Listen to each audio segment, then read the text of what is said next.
Bendiciones, ¿cómo están mujeres y su palabra? Qué gusto saludarlas. Soy Ariani Sojo y continuamos leyendo el libro de Josué. Hoy tenemos el capítulo 7, capítulo 8 y capítulo 9. Vamos a ver cómo los miembros de la generación más joven fueron infieles y cómo un hombre tomó el anatema. Vamos a ver algunas palabras ahí importantes que vamos a estudiar. Definitivamente el estudio de hoy está poderoso, así que no se desconecte, preste mucha atención, tenga ahí su cuaderno, su Biblia y su lápiz, porque hoy el Espíritu Santo nos va a hablar de una forma impresionante. Vamos a orar para que el Señor tome el control de este tiempo. Padre Celestial, yo te doy gracias, Señor, por un día más que nos permites leer tu palabra. Nos disponemos, Señor, a que nos hables, a que nos ministres, a que nos transformes, Señor, a través de ella. Quitamos de nuestra vida todo lo que pueda estorbar, todo lo que pueda impedir que podamos escuchar tu voz a través de la palabra. Que este libro de Josué sea un libro que nos llene de fuerza, de valentía, de coraje, Señor, para enfrentar cada día.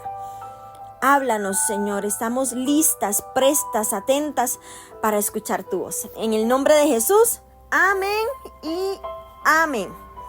Vamos a iniciar con el capítulo 7, que tiene como título Pecado de Acán. Vamos a ver quién es Acán y qué pecado cometió. Pero los hijos de Israel cometieron una prevaricación en cuanto al anatema. Porque Acán, hijo de Carmi, hijo de Sabdi, hijo de Sera, de la tribu de Judá, tomó del anatema y la ira de Jehová se encendió contra los hijos de Israel.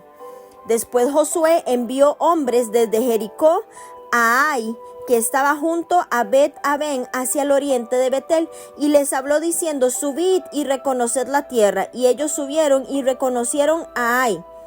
Y volviendo a Josué le dijeron: no suba todo el pueblo, sino suban como 2,000 o 3,000 hombres, y tomarán a Ai. No fatigues a todo el pueblo yendo ahí, porque son pocos. Y subieron allá del pueblo como 3,000 hombres, los cuales huyeron de delante de los de Ai.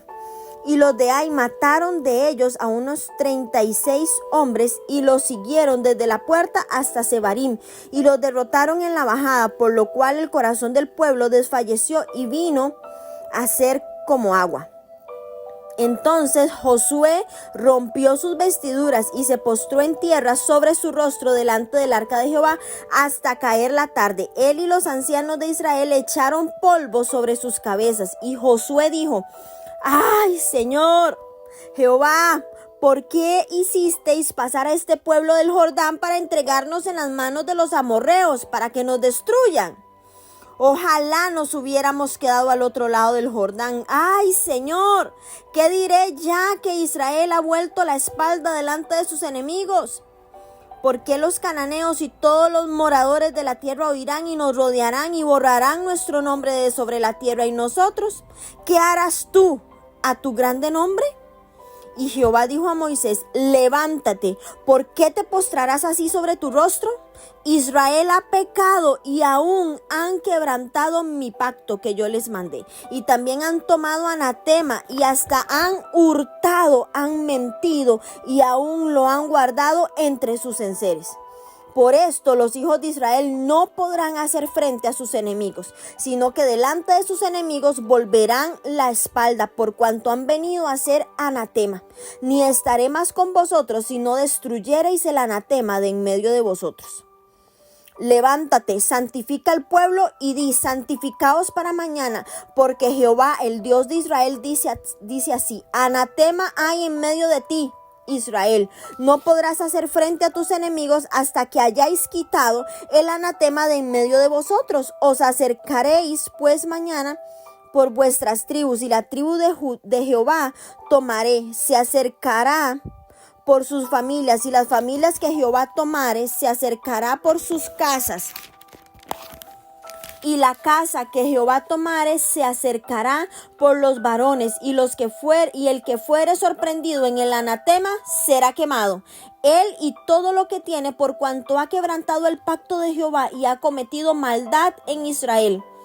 Josué pues, levantándose de mañana, hizo acercar a Israel por sus tribus, y fue tomada la tribu de Judá. Y haciendo acercar a la tribu de Judá, fue tomada la familia de los de Sera. Y haciendo luego acercar a la familia de los de Sera por los varones, fue tomado Zabdi. Hizo acercar su casa por los varones, y fue tomado Acán, hijo de Carmi, hijo de Zabdi, hijo de Sera, de la tribu de Judá. Entonces Josué dijo a Acán: Hijo mío, da gloria a Jehová, el Dios de Israel, y dale alabanza, y declárame ahora lo que has hecho, no me lo encubras. Y Acán respondió a Josué diciendo: Verdaderamente yo he pecado contra Jehová, el Dios de Israel, y así he hecho. Pues vi entre los despojos un manto babilónico muy bueno, y 200 siclos de plata, y un lingote de oro de peso de 50 siclos, lo cual codicié y tomé. Y he aquí que está escondido bajo tierra en medio de mi tienda, y el dinero debajo de ello. Josué entonces envió mensajeros, los cuales fueron corriendo a la tienda, y he aquí estaba escondido en su tienda, y el dinero debajo de ello. Y tomándolo de en medio de la tienda, lo trajeron a Josué y a todos los hijos de Israel, y lo pusieron delante de Jehová. Entonces Josué y todo Israel con él tomaron a Acán, hijo de Sera, el dinero, el manto, el lingote de oro, sus hijos, sus hijas, sus bueyes, sus asnos, sus ovejas, su tienda y todo cuanto tenía, y lo llevaron todo al valle de Acor. Y le dijo Josué: porque nos has turbado. Túrbete Jehová en este día. Y todos los israelitas los apedrearon y los quemaron después de apedrearlos, y levantaron sobre él un gran montón de piedras que permanece hasta hoy. Y Jehová se volvió del ardor de su ira, y por esto aquel lugar se llama Valle de Acor hasta hoy. Como les decía al principio, los miembros de una generación más joven fueron infieles. Un hombre tomó del anatema, que anatema significa en hebreo Jerem, J-E-R-E-M, que significa consagrado maldito. Deriva del verbo haram, J-A-R-A-M, que significa en hebreo prohibir. Por ejemplo, el uso ordinario de algo, destruir totalmente porque es maldito o consagrado a Dios. La palabra anatema proviene del término utilizado, persona o cosa condenada a la destrucción por ser maldita o estar consagrada a Dios sin esperanza de ser redimida. Su connotación religiosa se refiere a excomulgar de la membresía de la iglesia. Vean todo lo que significa esta palabra. Entonces, toda la nación de Israel sufrió las consecuencias de este anatema. Cuando Acán, que en hebreo significa perturbador, se adueñó de algunas de las cosas dedicadas al Señor, los israelitas fueron derrotados en la próxima ciudad que ellos atacaron. Josué había proclamado un bando divino que prohibía el saqueo de Jericó. Solo Acán desafió esta prohibición, pero su desobediencia definitivamente es vista como la de todo el pueblo, a causa del principio de responsabilidad colectiva que recorre todo el Antiguo Testamento. El pecado siempre tiene implicaciones colectivas. El pecado que usted y yo cometemos, mujer, alcanza nuestras generaciones. El pecado que cometieron nuestros antepasados nos acarrea aún a nosotras. Por eso la importancia de cortar maldiciones, de saber cuáles han sido los pecados o esos anatemas en nuestras generaciones para cortarlos y que esa maldición no nos alcance. Vemos cómo el anatema se refería a todas las vestiduras, ganado y el botín que Dios dijo a Israel que debía destruir cuando conquistara Jericó. El problema no era que ellos hubieran encontrado un buen uso para algo que de todos modos iba a ser desechado. Se trata de la ofensa, del desafío. Habían desafiado una orden explícita de Dios. Vean los resultados del pecado de un solo hombre. Muchos hombres murieron. El ejército de Israel se paralizó de temor. Josué cuestionó a Dios. Dios amenazó con retirar su presencia del pueblo y la destrucción de una familia. Cuando Israel elimina el pecado del pueblo, de su comunidad, ¿qué sucedió? Palabras de bendición de Dios, la presencia de Dios en la batalla, la dirección y promesa de victoria de parte de Dios, el permiso de Dios para guardar el botín y el ganado de la batalla para ellos mismos. Y es que a través de la historia vamos a ver cómo Israel hubo bendiciones cuando el pueblo eliminó el pecado. Y es que se experimenta victoria cuando eliminamos el pecado de nuestra vida y cuando seguimos de todo corazón el plan de Dios. El pecado de Acán recayó sobre toda la población de Israel. Y es que después de la derrota de Ai, el corazón del pueblo había desfallecido y vino a ser como agua cuando mataron a unos 36 hombres. Josué, como les decía, buscó humildemente al Señor, ya que sabía que los israelitas eran propensos a la queja y temía que perdieran su confianza. Dios le responde diciendo: levántate, hay un tiempo para la contrición y para la desesperación delante del Señor. Pero en esta ocasión, Josué, es momento de que te levantes. Y entonces Yahvé le ordena a Josué que entienda que habían pecado y que había que hacer algo al respecto, que no era un asunto personal de Dios, sino que había algo que estaba impidiendo que Dios estuviera con ellos. Vemos cómo se le exige que quemara al culpable junto con todas sus posesiones. Y es que Dios es un Dios celoso y lo hemos visto en los libros anteriores. Dios, como consecuencia, tiene que castigar las infidelidades del pueblo. Y aquí vemos cómo represalia por el pecado de Acán le abandona a sus propias fuerzas en el ataque a Ai. Josué llega y se acerca, rompe sus vestidos. Josué busca al Señor. Imagínense orar a Dios en la manera que oró Josué. Y esta no es una oración formal de una iglesia, no. Es la oración de un hombre que tiene miedo y está confundido por lo que está sucediendo alrededor. Y eso es un ejemplo para nosotras, a que seamos genuinas en nuestra oración, a que hablemos con Dios, a que tengamos una intimidad con Él, a que nos acerquemos a Él con confianza. Josué le expresó sus verdaderos sentimientos a Dios.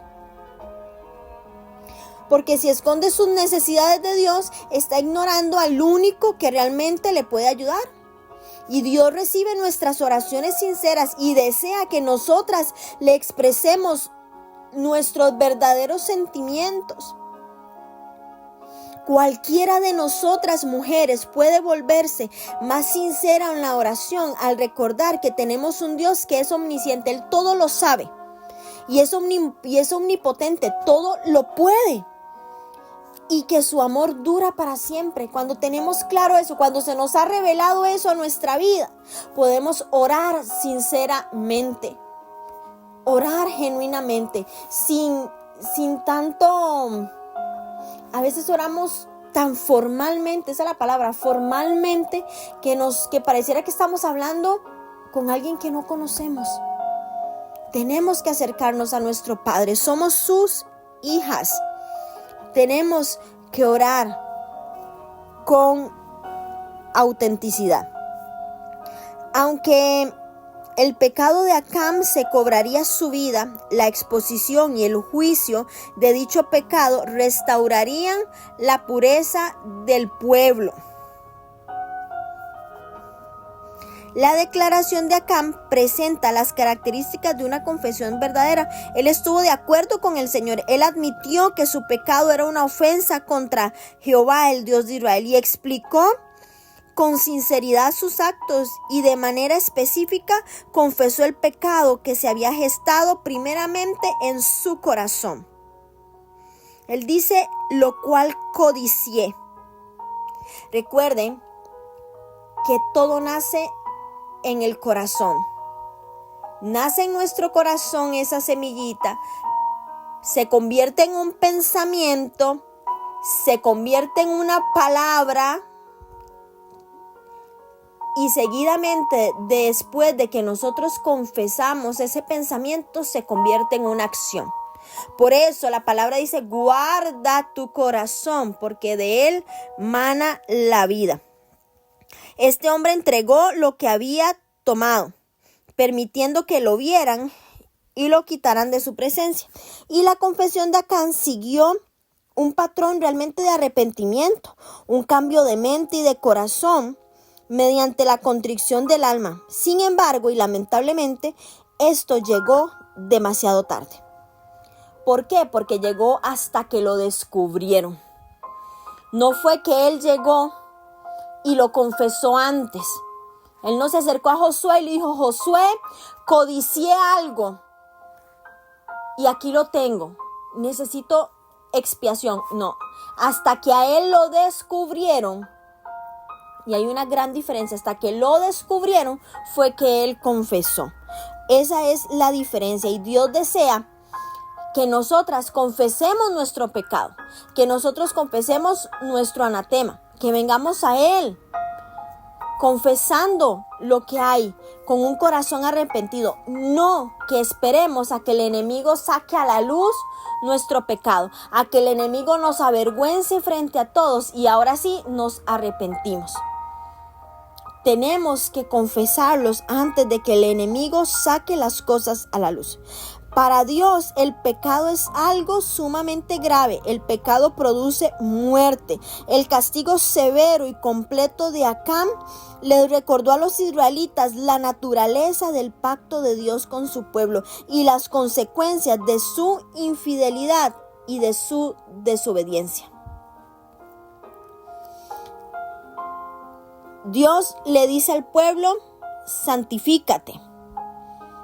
Significa que tenían que realizar el rito de purificación que se menciona cuando se preparaban para cruzar el Jordán. Se preparaba al pueblo para acercarse a Dios y les hacía recordar constantemente el pecado de ellos y la santidad de Él. Para que el pueblo pudiese consagrarse a Dios tenía que sacar de su seno a los transgresores. Y eso fue lo que sucedió en este capítulo. Vamos a leer ahora cómo toma y se destruye Ai. Algo que quería compartirles de este capítulo es cómo Dios se interesa, en este capítulo 7, antes de continuar con el 8, es cómo Dios se interesa por cada uno de sus hijos y Él suple sus necesidades. Sin embargo, el Padre amoroso es también el amo y Señor digno de nuestra obediencia. Nosotras como mujeres debemos confiar en que Él será fiel para proveer exactamente lo que cada una de nosotras necesitamos, tal como Él lo ha prometido en su palabra. Dios le dijo a los israelitas que les daría la tierra prometida, que la tierra sería de ellos. Sin embargo, Acán permitió que su egoísmo gobernara sus deseos y acciones al tomar para sí del anatema, que ya vimos el estudio de esta palabra, el cual estaba separado para el Señor. Dios no privaba a su pueblo de ninguna bondad y de ningún beneficio. Por cierto, en la siguiente conquista de Israel en la ciudad de Ai, que vamos a leer en unos momentos en el capítulo 8, Dios ordena que el pueblo se quede con el ganado y los despojos de la ciudad. Irónicamente, si Acán hubiera esperado el tiempo de Dios, habría recibido su parte. Como sucede con todo tipo de idolatría, Acán no confió en la bondad y en la suficiencia del Señor y fue detrás de lo que él deseaba. Toda hija de Dios, mujeres, toda hija de Dios debe encomendar a su Padre Celestial su futuro. Y no solo el futuro, sino el sustento. El Señor ya le había dado al pueblo una tierra que fluía leche y miel. Y Él se deleitaba en sustentar a sus hijos. Pero Acán decidió apropiarse a su manera de aquello que solo Dios tenía el derecho de dar. Y podemos aprender muchísimo de este ejemplo. De nosotras depende confiar en el corazón de nuestro Padre y decidir obedecer y aceptar el tiempo y el modo de Dios. La diferencia está en los resultados, vida o muerte, bendición o maldición, como lo leíamos en Deuteronomio capítulo 30, versículos 19 al 20. Ahora sí, vamos a leer este capítulo 8 y vamos a ver lo que el Señor hace con este lugar Ai. Jehová dijo a Josué, no temas ni desmayes, toma contigo toda la gente de guerra. Vean la orden del Señor. Toma contigo toda la gente de guerra y levántate y sube a Ai. Mira, yo he entregado en tu mano al rey de Ai, a su pueblo, a su ciudad y a su tierra. Y harás a Ai y a su rey como hiciste a Jericó y a su rey, solo que sus despojos y sus bestias tomaréis para vosotros. Pondrás pues emboscadas a la ciudad detrás de ella. Entonces se levantarán Josué y toda la gente de guerra para subir contra Ai, y escogió Josué 30,000 hombres fuertes, los cuales envió de noche, y les mandó diciendo, atended, pondréis emboscada a la ciudad detrás de ella. No os alejaréis mucho de la ciudad, y estaréis dispuestos, todos dispuestos, y yo y todo el pueblo que está conmigo nos acercaremos a la ciudad. Y cuando salgan ellos contra nosotros, como hicieron antes, huiremos delante de ellos, y ellos saldrán tras nosotros hasta que los alejemos de la ciudad, porque dirán, huyen de nosotros como la primera vez. Huiremos pues delante de ellos. Entonces vosotros os levantaréis de la emboscada y tomaréis la ciudad, pues Jehová vuestro Dios la entregará en vuestras manos. Y cuando la hayáis tomado, le prenderéis fuego. Haréis conforme a la palabra de Jehová. Mirad que os lo he mandado. Entonces Josué los envió, y ellos fueron a la emboscada y se pusieron entre Betel y Ai, al occidente de Ai, y Josué se quedó aquella noche en medio del pueblo. Levantándose Josué muy de mañana, pasó revista al pueblo, y subió él con los ancianos de Israel delante del pueblo contra Ai, y toda la gente de guerra que con él estaba subió y se acercó, y llegaron delante de la ciudad y acamparon al norte de Ai, y el valle estaba entre Ai, y tomó como 5,000 hombres y los puso en emboscada entre Betel y Ai, al occidente de la ciudad. Así dispusieron al pueblo todo el campamento al norte de la ciudad y emboscada al occidente de la ciudad. Y Josué avanzó aquella noche hasta la mitad del valle. Y aconteció que volviéndolo el rey de Ai, él y su pueblo se apresuraron y madrugaron. Y al tiempo señalado los hombres de la ciudad salieron al encuentro de Israel para combatir frente al Araba, no sabiendo que estaba puesta emboscada a espaldas de la ciudad. Entonces Josué y todo Israel se fingieron vencidos y huyeron delante de ellos por el camino del desierto. Y todo el pueblo que estaba en Ai se juntó para seguirles, y siguieron a Josué, siendo así alejados de la ciudad. Y no quedó hombre en Ai ni en Betel que no saliera tras de Israel. Y por seguir a Israel dejaron la ciudad abierta. Entonces Jehová dijo a Josué, extiende la lanza que tienes en tu mano hacia Ai, porque yo la entregaré en tu mano. Y Josué extendió hacia la ciudad la lanza que en su mano tenía, y levantándose prontamente de su lugar, los que estaban en la emboscada corrieron luego que él alzó su mano, y vinieron a la ciudad y la tomaron, y se apresuraron a prenderle fuego. Y los hombres de Ai volvieron el rostro, y al mirar he aquí que el humo de la ciudad subía al cielo, y no pudieron huir ni a una parte ni a otra, porque el pueblo que iba huyendo hacia el desierto se volvió contra los que le seguían. Josué y todo Israel, viendo que los de la emboscada habían tomado la ciudad y que el humo de la ciudad subía, se volvieron y atacaron a los de Ai. Y los otros salieron de la ciudad a su encuentro, y así fueron encerrados en medio de Israel, los unos por un lado y los otros por el otro. Y los hirieron hasta que no quedó ninguno de ellos que escapase. Pero tomaron vivo al rey de Ai y lo trajeron a Josué. Y cuando los israelitas acabaron de matar a todos los moradores de Ai en el campo, en el desierto a donde habían perseguido, y a todos habían caído a filo de espada hasta ser consumidos, todos los israelitas volvieron a Ai y también la hirieron a filo de espada, y el número de los que cayeron aquel día hombres y mujeres fue 12,000, todos los de Ai, porque Josué no retiró su mano que había extendido con la lanza hasta que hubo destruido por completo a todos los moradores de Ai. Pero los israelitas tomaron para sí las bestias y los despojos de la ciudad conforme a la palabra que Jehová le había mandado a Josué.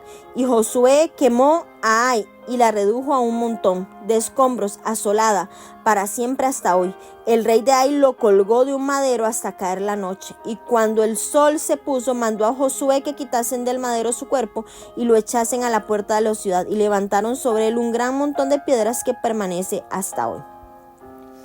Versículo 30, lectura de la ley en el monte Ebal. Entonces Josué edificó un altar a Jehová, Dios de Israel, en el monte Ebal, como Moisés, siervo de Jehová, lo había mandado a los hijos de Israel. Como está escrito en el libro de la ley, Moisés, un altar de piedras enteras sobre la cual nadie alzó tierra, y ofrecieron sobre él el holocausto a Jehová, y sacrificaron ofrenda de paz. También escribió allí sobre las piedras una copia de la ley de Moisés, la cual escribió delante de los hijos de Israel. Y todo Israel, con sus ancianos, oficiales y jueces, estaba de pie a uno y a otro lado del arca, en presencia de los sacerdotes levitas que llevaban el arca del pacto de Jehová. Así los extranjeros como los naturales. La mitad de ellos estaba hacia el monte Gerizim, y la otra mitad hacia el monte Ebal, de la manera que Moisés, siervo de Jehová, lo había mandado antes, para que bendijesen primeramente el pueblo de Israel, y después de esto leyó todas las palabras de la ley, las bendiciones y las maldiciones, conforme a todo lo que está escrito en el libro de la ley. No hubo palabra alguna de todo cuanto mandó Moisés que Josué no hiciese leer delante de toda la congregación de Israel y de las mujeres, de los niños, de los extranjeros que moraban entre ellos. Amén. Cuando el pueblo de Israel se purificó del pecado y volvió a su tarea original, que era poseer la tierra, vemos cómo ya Israel estaba limpio, volvió a lo que ya Dios les había dicho, que tenían que ir a conquistar. Israel debía de aprender que la obediencia era recompensada. Dios les dijo que podían tomar de los despojos de Ai, algo que no les fue permitido hacer en Jericó. ¿Por qué permitió Dios que los israelitas se quedaran esta vez con el botín? Bueno, las leyes de Israel para disponer del botín de guerra cubrían dos situaciones. Número 1, las ciudades como Jericó, que estaban bajo la proscripción de Dios, o sea, juicio por idolatría, no debían o no podían ser saqueadas. El pueblo de Dios tenía que mantenerse santo y separado de toda la influencia de la idolatría. Y número 2, la distribución del botín de ciudades que no estaban bajo esta proscripción, bajo este anatema, que era una costumbre normal en la guerra. Proveía al ejército y a la nación de los alimentos, del ganado y de armas necesarias para sostenerse en tiempos de guerra. Ai no estaba bajo el anatema. Por eso el ejército conquistador necesitaba los alimentos y el equipo, ya que no se les pagaba a los soldados. El botín era parte de un incentivo o una recompensa por ir a la guerra. La conquista de Ai fue muy importante para los israelitas. A solo casi 18 kilómetros de Jericó, Ai era un baluarte clave para los cananeos y era una fortaleza para Betel. Si los reyes cananeos recobraban el aliento con una derrota de Israel en Ai, podrían unirse en un ataque coordinado. Y ellos sabían que Dios había restaurado su poder y protección sobre las tropas de Josué. Algo que podemos aprender aquí es que debemos depender de Dios con total obediencia para estar seguras de que la victoria que nos ha prometido el Señor se cumpla.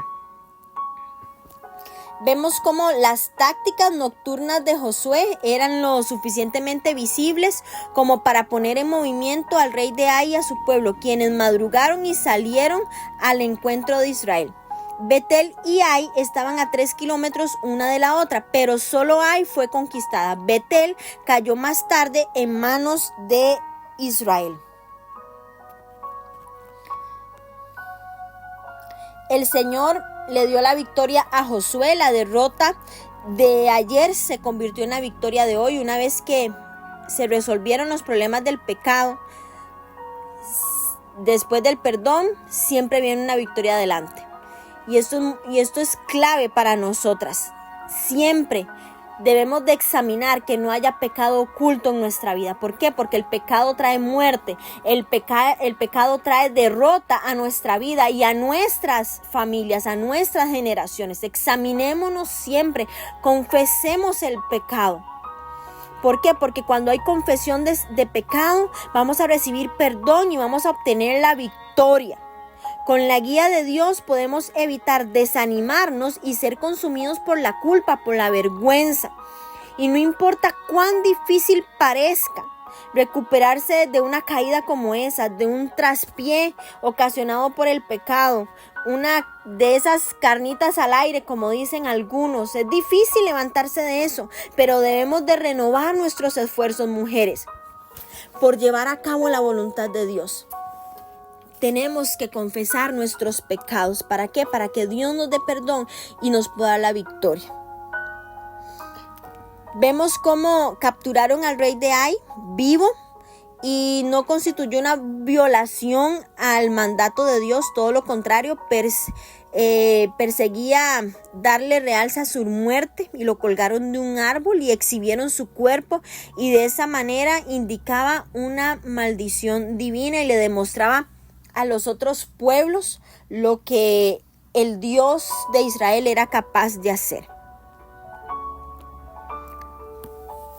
Antes de morir, Moisés le ordenó al pueblo que edificaran un altar en el monte Ebal y adorara ahí a Dios. El altar les recordaba que si pecaban podían volverse al Señor mediante el arrepentimiento y la confesión, abandonando el camino del pecado y regresando a Dios. Y es que meditar en las palabras de Dios y comprenderlas se relacionaba directamente con la capacidad del pueblo de obedecer y permanecer en comunión con Dios. Si no se conocen las escrituras, si no se conoce la palabra de Dios, ¿cómo la vamos a obedecer?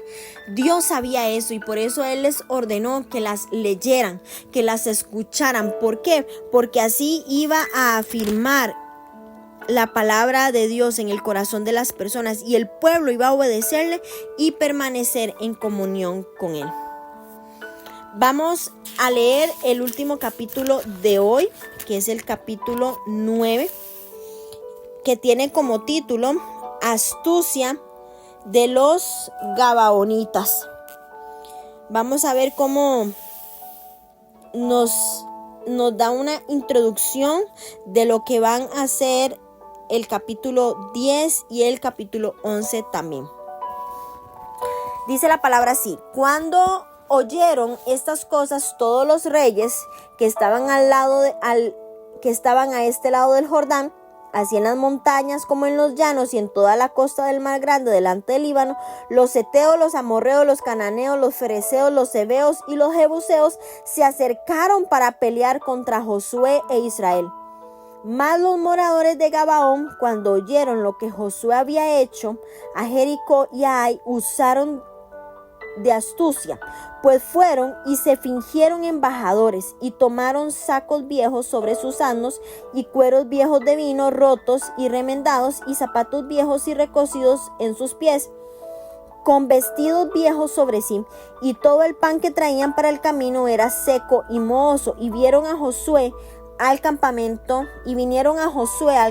en Gilgal, y le dijeron a él y a los de Israel: nosotros venimos de tierra muy lejana, haced pues ahora alianza con nosotros. Y los de Israel respondieron a los heveos: quizá habitáis en medio de nosotros, ¿cómo pues podremos hacer alianza con vosotros? Ellos respondieron a Josué: nosotros somos tus siervos. Y Josué les dijo: ¿quiénes sois vosotros y de dónde venís?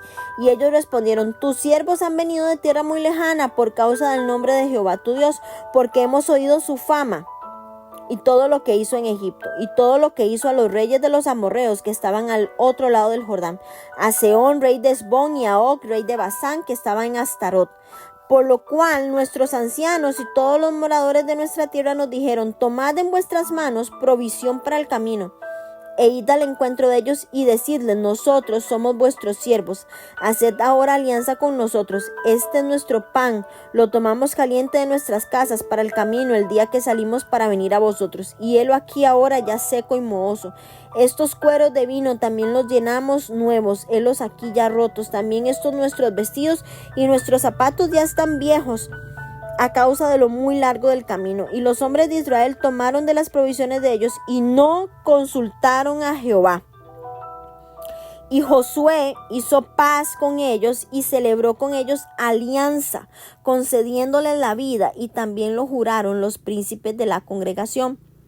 Pasados 3 días después que hicieron alianza con ellos, oyeron que eran sus vecinos y que habitaban en medio de ellos. Y salieron los hijos de Israel, y al tercer día llegaron a las ciudades de ellos, y sus ciudades eran Gabaón, Cáfira, Beerot y Kiriat Jearim. Y no los mataron los hijos de Israel, por cuanto los príncipes de la congregación les habían jurado por Jehová, el Dios de Israel, y toda la congregación murmuraba contra los príncipes. Mas todos los príncipes respondieron a toda la congregación: nosotros les hemos jurado por Jehová, Dios de Israel. Por tanto, ahora no les podemos tocar. Esto haremos con ellos: les dejaremos vivir para que no venga ira sobre nosotros por causa del juramento que les hemos hecho. Dijeron pues de ellos los príncipes: dejadlos vivir. Y fueron constituidos leñadores y aguadores para toda la congregación, concediéndoles la vida según les habían prometido los príncipes. Y llamándolos Josué les habló diciendo: ¿por qué nos habéis engañado diciendo: habitamos muy lejos de vosotros, siendo así que moráis en medio de nosotros? Ahora pues, malditos sois, y no dejará de haber de entre vosotros siervos, y quien corte la leña y saque el agua para la casa de mi Dios. Y ellos respondieron a Josué, dijeron: como fue dado a entender a tus siervos que Jehová tu Dios había mandado a Moisés su siervo, que os había de dar toda la tierra, y que había de destruir a todos los moradores de la tierra delante de vosotros, por esto temimos en gran manera por nuestras vidas a causa de vosotros, e hicimos esto. Ahora pues, henos aquí en tu mano, lo que te pareciere bueno y recto hacer, de nosotros hazlo. Y él lo hizo así con ellos, pues los libró de la mano de los hijos de Israel, y no los mataron. Y Josué los destinó aquel día a ser leñadores y aguadores para la congregación y para el altar de Jehová, en el lugar que Jehová eligiese, lo que son hasta hoy. Bueno, el pueblo, Josué y el pueblo fueron engañados por los impostores gabaonitas. ¿Por qué? Porque no consultaron a Jehová antes de aliarse con ellos. Y bueno, estos dos primeros versículos sirven de introducción a lo que va a suceder en los capítulos del 9 al 11. Y este capítulo revela 2 diferentes reacciones de los cananeos hacia Dios y hacia su pueblo. Una era tratar de unificar hasta entonces divididas ciudades, hacerlas una y pelear contra Israel. Y la otra era emplear la diplomacia y el engaño para pactar con ellos. Gabaón era una de las 4 ciudades de los heveos, alrededor de 9 kilómetros al noreste de Jerusalén. Cuando las noticias de victoria llegaron a todas partes, los israelitas sufrieron oposición en 2 formas. De forma directa, como los reyes de la región comenzaron a unirse en contra de ellos, y una forma indirecta, que fueron los gabaonitas, que recurrieron al engaño. Cuando nosotras obedecemos los mandatos de Dios, podemos esperar la misma clase de oposición. Por eso la vida cristiana no es fácil, y no se nos pone más fácil cuando decidimos obedecer a Dios. Siempre vamos a tener oposición. Para guardarnos de estas presiones, ¿qué tenemos que hacer, mujeres? Depender totalmente de Dios, comunicarnos directamente con Él Y Él nos dará la fortaleza para soportar las presiones directas y nos va a dar la sabiduría, el discernimiento para reconocer el engaño indirecto, ese engaño asolapado que va a venir a nuestras vidas. Vemos cómo los israelitas caen en la trampa de los gabaonitas. Vemos aquí algo muy particular y es la segunda vez que Josué actúa sin consultar a Jehová. La primera vez fue en Ai, donde envió a los hombres y murieron 36, y esta era la segunda vez que lo hacía sin consultar a Jehová. Recordemos que Moisés no se movía, no hacía nada sin primero consultar a Jehová. Y esta es la segunda vez que Josué actúa sin consultar. El deseo de los habitantes de Gabaón era pactar la paz. Y ellos nos da a mostrar que conocían lo que estipulaba bíblicamente. Los cananeos debían ser completamente destruidos, pero se autorizaba a Israel para que estableciera alianzas con los pueblos distantes. Y parece que ellos conocían esta parte de la ley, ya que llegaron a decir que ellos eran de un pueblo lejano. Cuando los líderes probaron las provisiones de estos hombres, vieron que el pan estaba seco, que estaba mohoso, que los odres de vino estaban rotos, que sus ropas y sus sandalias estaban gastadas, pero no pudieron advertir el engaño. Ellos llegaron y cayeron, no pidieron discernimiento, no le preguntaron al Señor qué le parecía a Él, quiénes eran estos hombres, nada. Dios les había dicho específicamente que no celebraran ningún trato con los habitantes de Canaán. Y como estratega, Josué sabía lo suficiente para consultar con Dios antes de llevar a sus tropas a la batalla. Pero el tratado de paz parecía algo inocente y Josué y los líderes tomaron la decisión por sí solos. Y aquí vemos un detalle importante para aprender nosotras también, es que no hay decisión pequeña que no debamos consultar a Dios. No nos movamos sin consultarlo a Él. Aunque nos parezca algo insignificante, consultémosle a Dios. Busquemos su dirección. No avancemos rápidamente en nuestros propios planes. ¿Por qué? Porque debido a esto, los israelitas tuvieron que enfrentarse con gente enojada y con una alianza incómoda también. Al cumplir su palabra, aunque la habían dado sin reflexionar ni consultar a Dios, los líderes israelitas demostraron su integridad. Josué y sus consejeros se dieron cuenta que habían cometido un error, pero debido a que habían prometido proteger a los gabaonitas, debían cumplir su palabra. El juramento no se anuló. A causa del engaño de los gabaonitas, Dios les había mandado a cumplir con los juramentos y faltar a uno de ellos era algo grave. Y también nos enseña que nosotras no debemos de tomar nuestras promesas a la ligera. Aunque nos incomode y aunque nos hayan engañado, debemos de cumplir con las promesas que hagamos. Se respetó la vida de los moradores de Gabaón, pero les fue negada su libertad. Y es que este tipo de servicio impuesto difiere de la idea actual de servidumbre o esclavitud. En las culturas antiguas, un pueblo subyugado solía servir a sus conquistadores y era tratado con comprensión. Es muy diferente, como ya lo habíamos comentado en otro de los libros, es muy diferente la esclavitud que se vive ahora, en este siglo, a cómo se trataban a los esclavos en aquel tiempo. Estos siervos se convirtieron en los encargados de proveer la madera y el agua para el altar, los sacrificios y limpiezas rituales, que consumían grandes cantidades de ambas cosas. Bueno, muchas enseñanzas. Definitivamente estos capítulos del libro de Josué nos van a enseñar muchísimo. Definitivamente debemos de pedirle al Señor más hambre y más sed por su palabra y más revelación, porque hay mucho que absorber de estos. Las bendigo en el nombre de Jesús, que tengan un día glorioso, un día de victoria, un día donde vean la mano de Dios en todo lo que hagan.